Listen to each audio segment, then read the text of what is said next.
Gerade als er sich stellen wollte, legte der Fahrer den Rückwärtsgang ein und unternahm riskante Manöver, um zu entkommen. Diese actiongeladenen Momente wurden Sekunde für Sekunde von der Dashcam aufgezeichnet. Diese Verfolgungsjagd, die am 20. Februar 2026 in Arkansas begann, setzte ein, als ein weißer Ford F-150 der Aufforderung zum Anhalten nicht nachkam und die Flucht ergriff.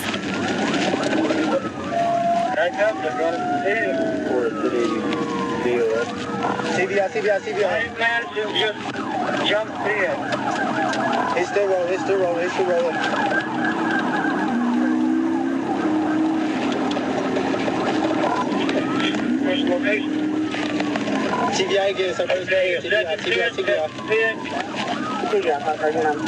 Still going, still rolling the pitch. Where at? He's taking back off the 334 westbound. They met 210 attempts. He drove out of home. We got a county in front. And then a county, county, I go TBI. Willmeyer was passing Willmeyer right now. Dass der Fahrer häufig von der Straße abkam und die Kontrolle verlor, deutete darauf hin, dass er nicht bei klarem Verstand war. Dies wurde durch die 12 Alkoholflaschen bestätigt, die nach seiner Festnahme im Fahrzeug gefunden wurden.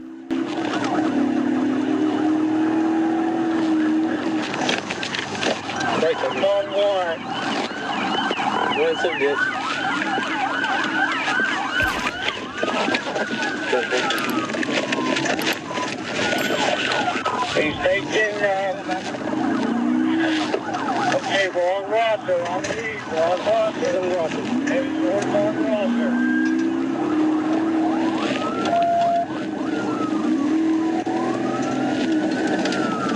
Coming out of Rosser. He's coming. He's two.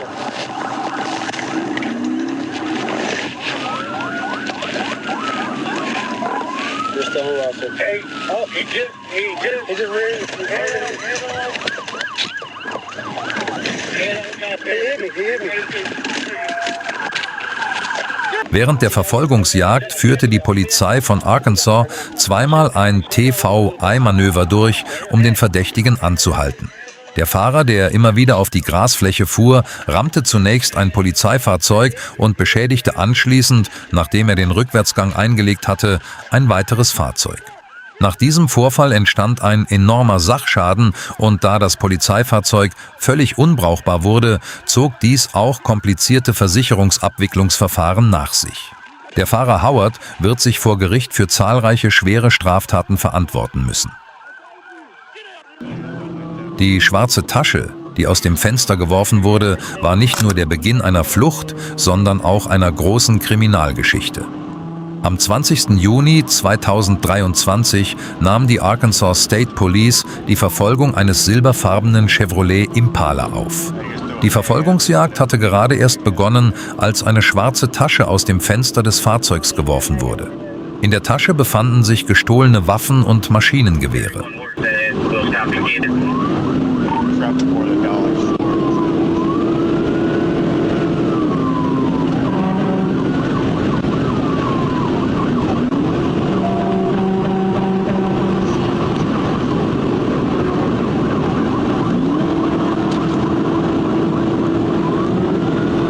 Der Fahrer, der während der Verfolgungsjagd Geschwindigkeiten von etwa 200 Kilometer pro Stunde erreichte, fuhr auf entgegenkommende Fahrzeuge zu und sorgte so für brenzlige Situationen.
Trooper Grants besonnene Manöver standen im Vordergrund. Bei seinem ersten TVR-Manöver geriet das Fahrzeug ins Schleudern, doch er gewann die Kontrolle zurück. Unmittelbar nach dem ersten Manöver, beim zweiten TVR-Versuch, geriet das Fahrzeug erneut ins Schleudern und ein Mann sprang aus der Hintertür auf die Straße. Der Impala geriet außer Kontrolle, raste in den Straßengraben und wurde in ein Waldstück geschleudert. Das Fahrzeug kam erst zum Stehen, als es gegen einen Baum prallte. All diese spannenden Bilder wurden in Echtzeit von der Dashcam aufgezeichnet. Die Verfolgungsjagd gipfelte in einem filmreifen Finale, als die Verdächtigen versuchten, sich in einer roten Scheune auf einem Feld zu verstecken. Die zahlreichen Waffen, die bei ihnen gefunden wurden, verdeutlichten das Ausmaß des Vorfalls. Die Verdächtigen werden wegen schwerer Straftaten wie Flucht und Maschinen. Bei diesem Vorfall, der sich im März 2026 in Little Rock, Arkansas ereignete, begann eine Gruppe aus 3 Motorrädern und 2 Quads, den Verkehr lahmzulegen und vor der Polizei zu fliehen.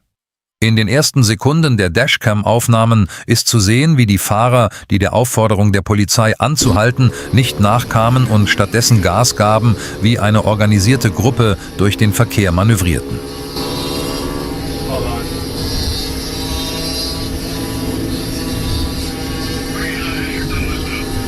Eastbound at Madison.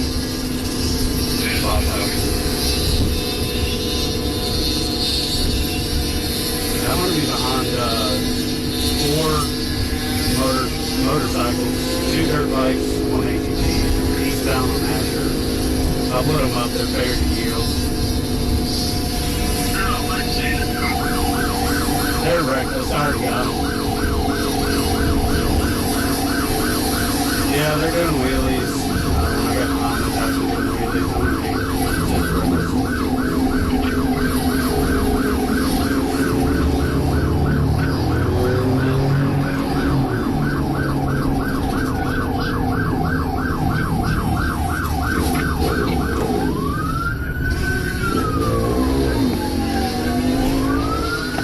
Als die Polizeisirenen zu heulen begannen, beschleunigten die Fahrer und schafften es, die Polizei abzuhängen, indem sie sich durch die an der roten Ampel wartenden Fahrzeuge schlängelten.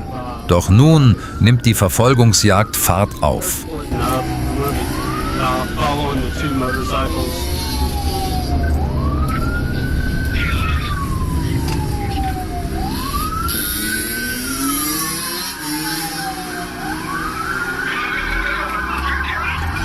They went north on the southbound.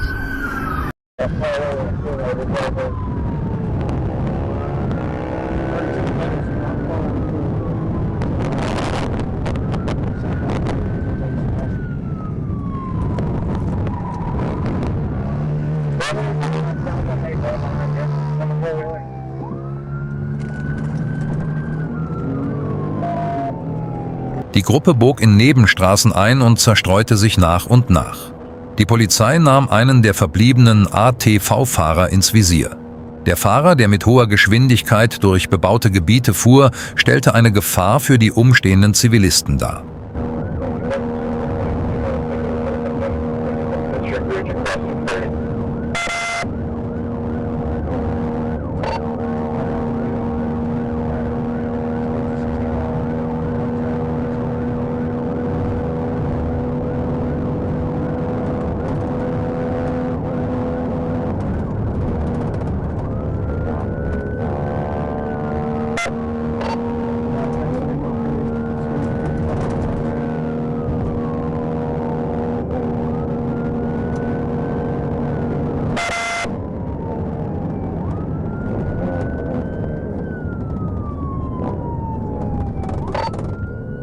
Wenn Sie bis hierher zugeschaut haben und Ihnen das Video gefallen hat, vergessen Sie nicht, sich anzumelden. Wir sind jede Woche mit 2 neuen Videos und detaillierten Polizeiberichten für Sie da.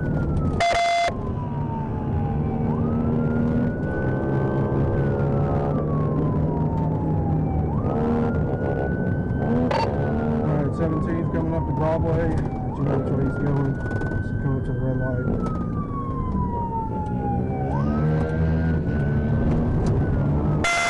In letzter Zeit ist es in Deutschland, insbesondere in Großstädten wie Berlin und Frankfurt, häufig zu beobachten, dass Dirt-Bike-Gruppen die Straßen besetzen und dort ihre Show abziehen. Dies hat sich neben dem Verstoß gegen die Verkehrsregeln zu einem gesellschaftlichen Problem entwickelt. Nach deutschem Recht führt die Flucht vor der Polizei mit diesen nicht verkehrstauglichen Fahrzeugen zur Beschlagnahmung des Fahrzeugs und zu Schadenersatzzahlungen in Höhe von mehreren tausend Euro. Sind diese Strafen Ihrer Meinung nach abschreckend? Southbound Broadway from 17.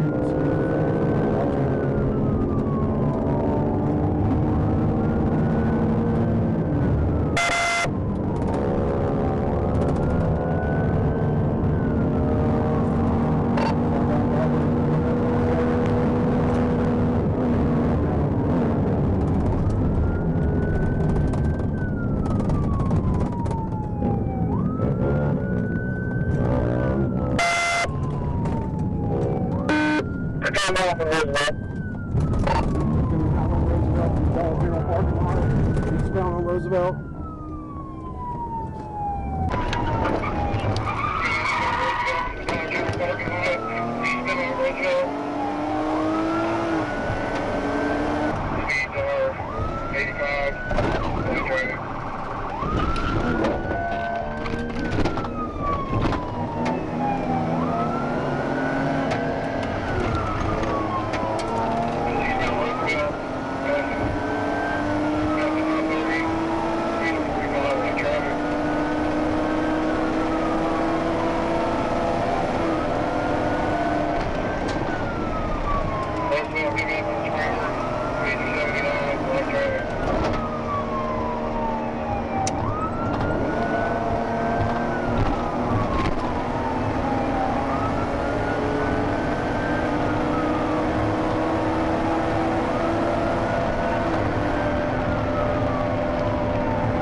Der Fahrer, der mit diesem für hohe Geschwindigkeiten ungeeigneten ATV zu schnell unterwegs war, geriet in Schwierigkeiten.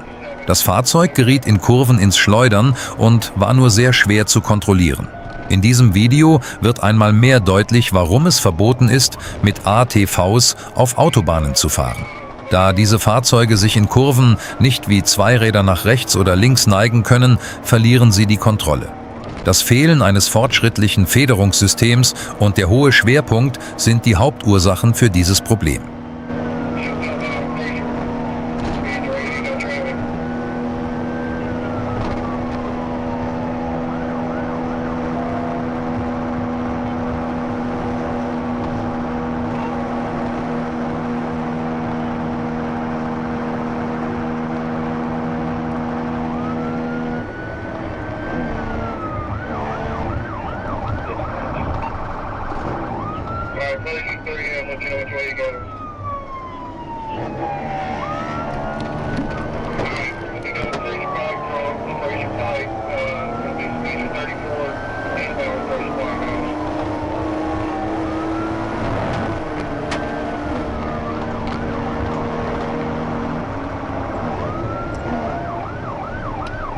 Der Fahrer nutzte die Manövrierfähigkeit seines Fahrzeugs, fuhr plötzlich auf den Straßenrand und verschwand im Waldgebiet. Der Polizeibeamte versuchte, ihn anhand von Vermutungen aufzuspüren, konnte ihn jedoch nicht finden. Da die Polizei in diesem Moment keine Unterstützung aus der Luft erhalten konnte, verschwand der Fahrer aus dem Blickfeld und die Verfolgung wurde abgebrochen.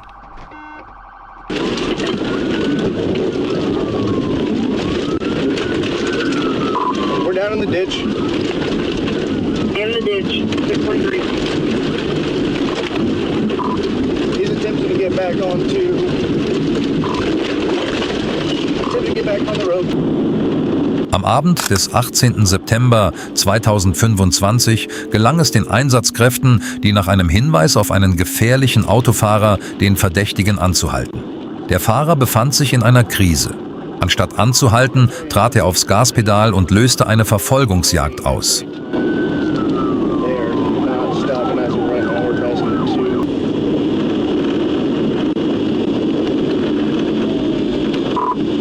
Stop right off the 239 on ramp. Coming to a stop, 239 on ramp.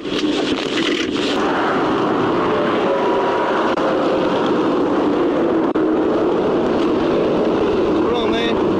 Trooper Sean Mel, Arkansas State Police. Stop. Stay right there.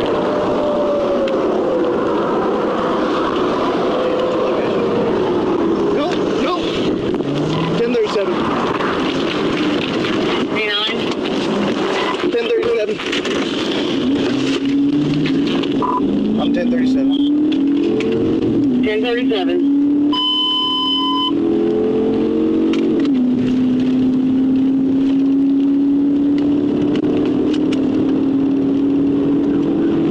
City, say it was 1037. Almost crashed out.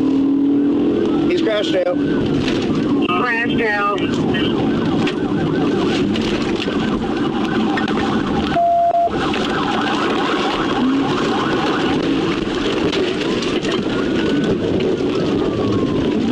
Der Fahrer verlor die Kontrolle und rutschte in den Straßengraben. Der Polizeibeamte nutzte diese Gelegenheit und führte eine harte TVI-Maßnahme durch, doch der leistungsstarke Sportwagen Dodge Charger schaffte es, sich daraus zu befreien. Back on the roadway.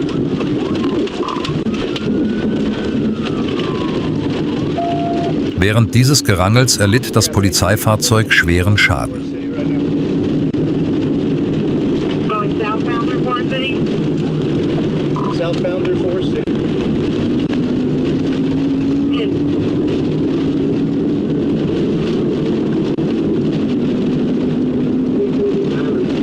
Your car is damaged. 10-9. Dillard Highland has a pistol to Auf der Dillard Avenue stieg er aus dem verdächtigen Fahrzeug aus und begann zu fliehen. Er hatte eine Waffe in der Hand. Kurz bevor die Polizisten eingreifen konnten, beging Carlin seinen letzten Fehler, anstatt sich zu ergeben, und schloss für immer die Augen. Ja, genau so, wie Sie es sich vorstellen. Damit war die Verfolgungsjagd beendet. Am 4. November 2025 war ein Polizeibeamter in Key Largo, Florida, auf Streife, als er an einer roten Ampel wartete und aufgrund eines Notrufs über Funk sofort losfuhr. Ein Verdächtiger war mit einem Range Rover unterwegs und es sah so aus, als würde es nicht einfach sein, dieses Fahrzeug anzuhalten.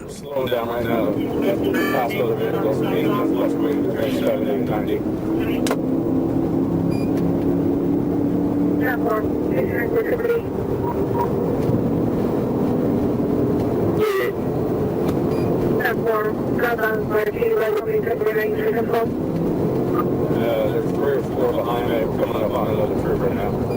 Passing the 96.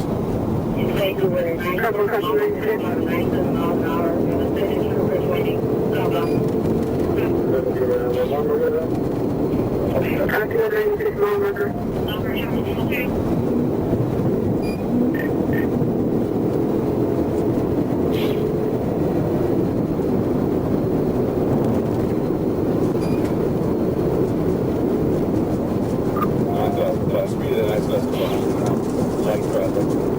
Only vehicles, range up right now.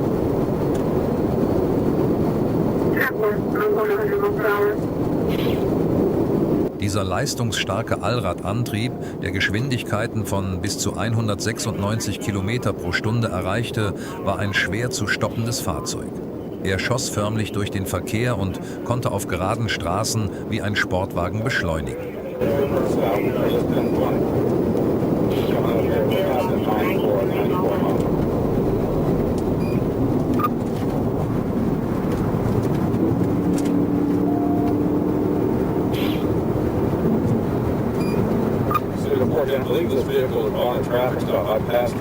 I believe. Hold on, let's try another pit here. Stand by. Burton Drive.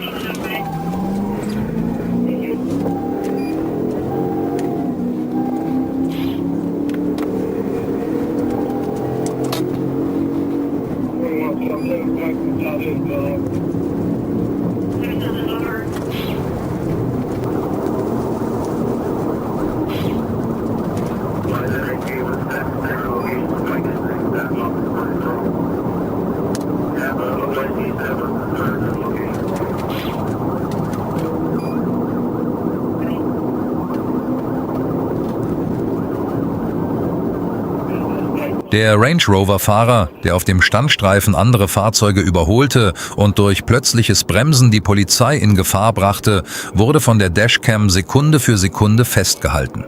Die Verfolgungsjagd war heftig.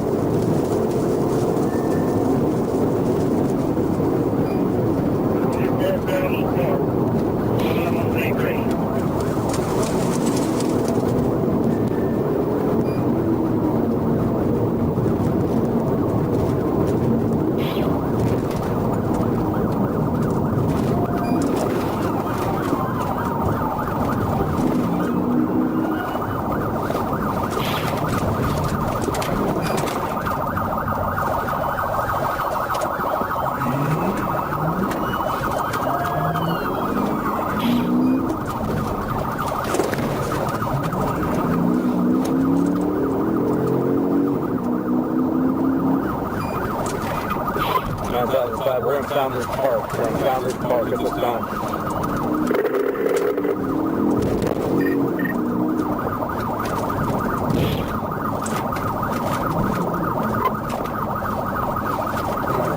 We got enough units to be able to get out of here. We're in Founders Park.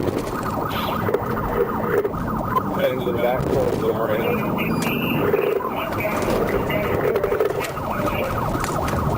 Alright, the other troopers is going to be coming back out. We just made a U-turn. We're heading back out. Towards 35.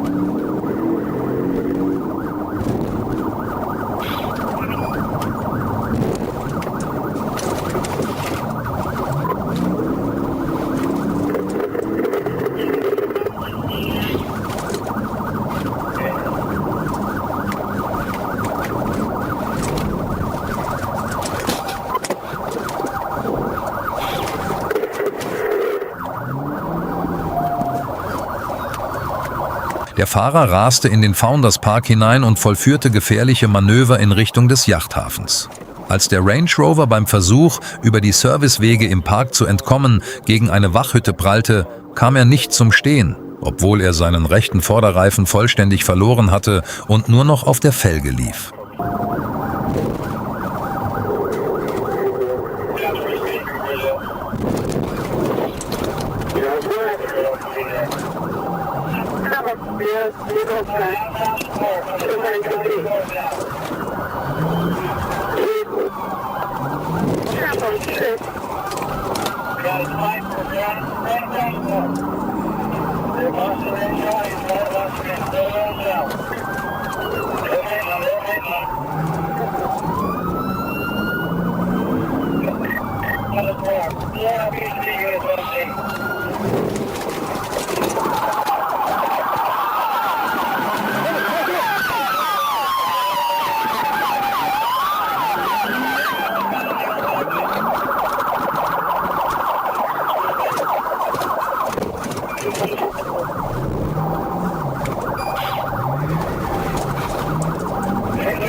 Trying to go for the exit. See if you can get MC Soda set up.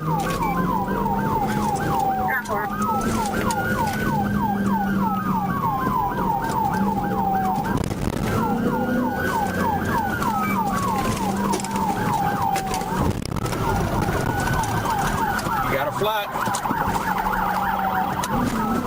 Der Luxus-Geländewagen, dessen fast alle Reifen geplatzt waren und der nur noch auf den Felgen lief, wollte einfach nicht anhalten. Er versuchte jeden Weg, um zu entkommen.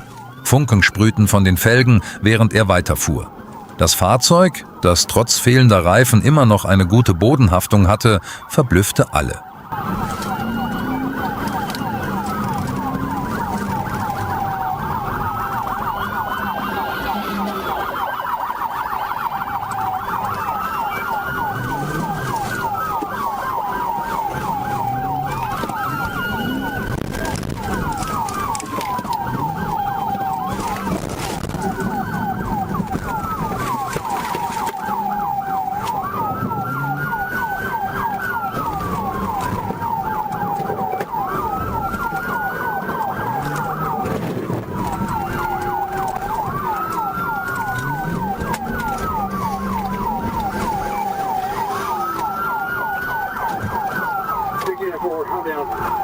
So it's hit a boat.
Der Fahrer, der sein eigenes Fahrzeug und die umliegenden Polizeifahrzeuge schwer beschädigte, konnte durch eine erfolgreiche Einkreisungsaktion gestoppt werden.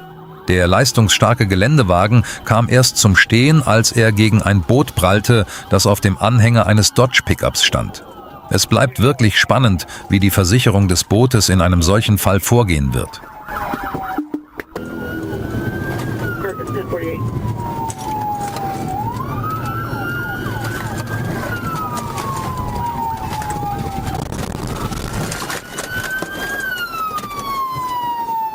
Sidewalk now.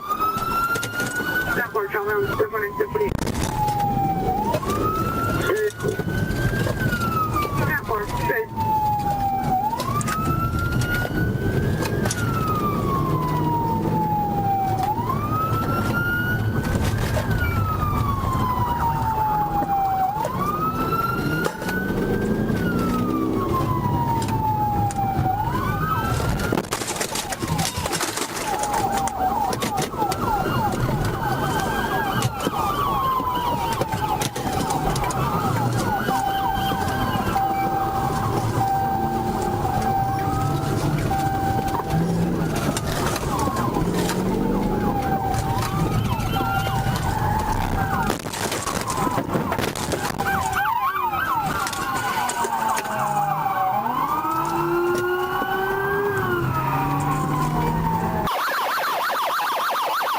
Der Verdächtige, der gewaltsam aus dem Fahrzeug gezogen wurde, erschwerte das polizeiliche Verfahren zusätzlich, indem er eine Hand unter seinem Bauch versteckte und sich der Polizei widersetzte, da er befürchtete, dass es sich um eine Waffe handeln könnte. Der Fahrer, dessen starrer Blick auffiel, gestand den Rettungskräften und anschließend der Polizei, 80 Milligramm einer verbotenen Substanz eingenommen zu haben. Obwohl er den Alkoholtest bestand, wurde er wegen Fahrens unter Drogeneinfluss und Flucht vor der Polizei festgenommen und in das Gefängnis Plantation Key gebracht.